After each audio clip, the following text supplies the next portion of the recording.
Camping. Vikram and his wife, Preeti, are camping. They're sitting in their tent. I want to check my email. We agreed not to use our phones during this trip. Remember? You're right. We should enjoy nature. Let's make dinner now. I'm hungry. We only have 2 apples. We ate too much at lunch. Oh no, and all the stores are closed. Maybe camping was a bad idea. Suddenly, Vikram hears a noise outside. Wait, did you hear that?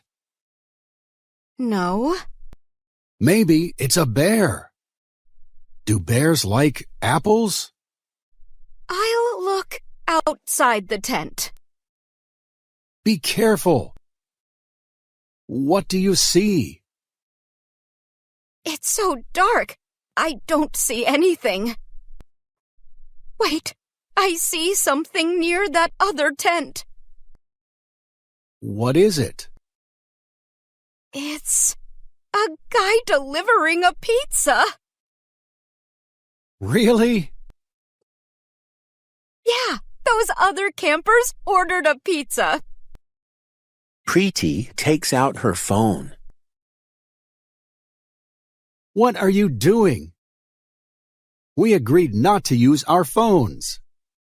Preeti makes a call. Hi, I'd like to order 1 pizza.